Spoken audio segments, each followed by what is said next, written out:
and welcome to this week's episode of Did Shakespeare? My name is Cassidy Cash. During Shakespeare's lifetime, Britain's colonies in the Americas were doing very poorly. England had very little infrastructure in place to make sure necessary supplies were arriving regularly. In addition to not sending enough food or supplies, they continued to send shiploads of settlers to the New World without any real plan for how they were going to be cared for once they got there. Despite numerous letters and reports going back to England trying to let them know that, hey, we're not doing so good, we need more supplies, they needed a new plan to bolster support more directly. So in June of 1616, John Rolfe and his wife, Pocahontas, who had recently taken the name Rebecca Rolfe, arrived in England just 2 months after Shakespeare died. Shakespeare died in April of 1616, and Rebecca and John Rolfe would arrive in June. This week, we are exploring the life of Pocahontas and exactly how much Shakespeare knew about her by asking, did Shakespeare know Pocahontas?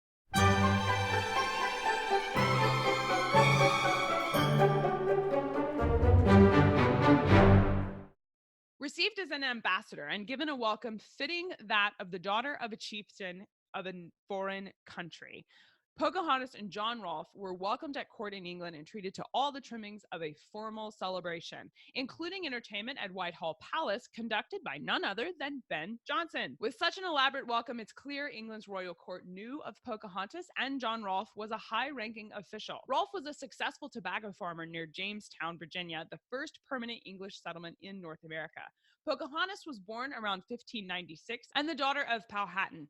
Powhatan played fast and loose with the settlers who, inexperienced and increasingly desperate, courted trouble.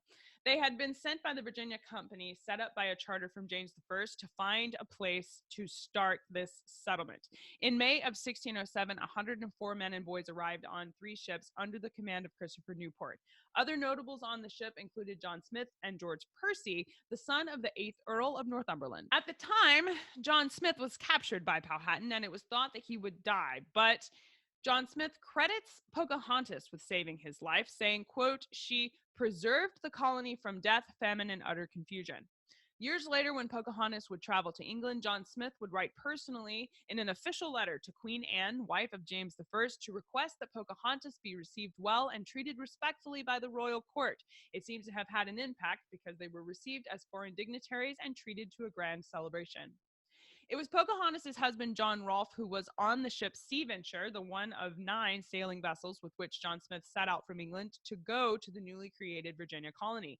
That ship was caught in a violent storm and wrecked off of Bermuda. It is thought that the records of Bermuda and Bahamas are conflated by Shakespeare and mixed in with stories of Native Americans to form the version of Caliban that Shakespeare wrote about in The Tempest. After Smith returned to England as a result of a gunpowder injury, Anglo-Indian relations deteriorated rapidly and into all-out war. Sir Thomas Dale would be established as the new governor of the Roanoke colony, and he established a new city called Henrico on the site where Rolfe began his tobacco farm. At the time, Pocahontas was being held hostage by the English to encourage peace negotiations with her father. As a hostage, she was living in the chaplain's house, being given clothes, food, and an education. She adopted many of the English customs and behaviors while living there and is said to have converted to Christianity. By 1614, John Rolfe wanted to marry Pocahontas and solicited the governor by letter. He was interested in securing peace between the English and the native tribes, and since marriage has long thought to bring nations together, felt that marrying Pocahontas might bring peace. Also hoping to achieve peace, Thomas Dale approved of the marriage, and after Pocahontas was baptized, she was renamed Rebecca Rolfe, and she and John Rolfe married at Jamestown in April of 1614. The marriage accomplished its purpose and served as a peace treaty between the 2 nations and was welcomed as great news in England.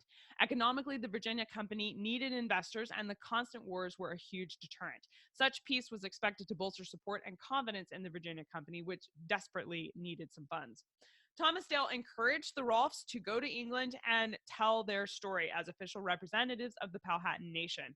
And as the daughter of their chief, Pocahontas would be received in London society at the same level as a princess, with the leverage to encourage further investment in their efforts in the colonies. John and Rebecca Rolfe would give birth to their son Thomas in 1615, and Thomas would accompany them on the long and arduous voyage to England, arriving in June of 1616. They are thought to have stayed at the Belle Sauvage Inn in Ludgate Hill. And records indicate that they were treated, quote, as the daughter of a king and, quote, respected persons of honor. Upon arrival, the London air, and I'm assuming smog, but the condition of the breathable air in London caused Pocahontas a lot of respiratory problems, and so they relocated her from Ludgate Hill out to an estate in the country. The estate where they stayed was owned by George Percy, which, if you'll remember, was one of the explorers who traveled with John Smith and John Rolfe on the ships to the Virginia colonies. So George Percy was a friend of John Smith. John Smith wrote, quote, hearing she was at Brantford with divers of my friend, I went to see her. The meeting of Pocahontas and John Smith at this estate is said to have been very difficult for Pocahontas because up until the moment she saw him at Bradford, she had assumed he was dead. In March of 1617, John Rolfe had returned to the Virginia colony in his official capacity there. Pocahontas was strongly opposed to returning. She didn't want to go. She wanted to stay in England with her son. And John Rolfe basically refused. He said she had to go back. They were official leaders in the new colony and they had to return. Well, Pocahontas ended up staying in England, not of her own choosing, when she died of what is thought to be tuberculosis. She died in March of 1617, just before they were set to go back. Because their son Thomas was so very young, John Rolfe feared for his safety in the new colonies. So he was left with friends to be raised in England. When Thomas would grow up and become an adult, he would return to Virginia, get married, and raise his children in the new colonies that his parents had helped to create. That's it for this week. I'm Cassidy Cash, and I hope you learned something new about the Bard. There are more history facts, maps, and downloadables available in the show notes for today's episode. There's a link to that below this video right down below at the bottom of YouTube. There's also links to the related videos, as this has been our series here in October, and you can find links to those videos over to my left, right, over here. Click on those and watch the other videos. If you like this history and you would like to continue seeing more, make sure that you hit like and let me know that you like this episode. And you can also subscribe to the channel. We're here every Saturday with more history. If you would like YouTube to send you a notification when a new episode lands, be sure you hit the little notification bell next to the subscribe button, and they'll make sure that you know about it when a new episode becomes available. Thank you for being here, and thank you for watching. I'll see you next week. Bye-bye.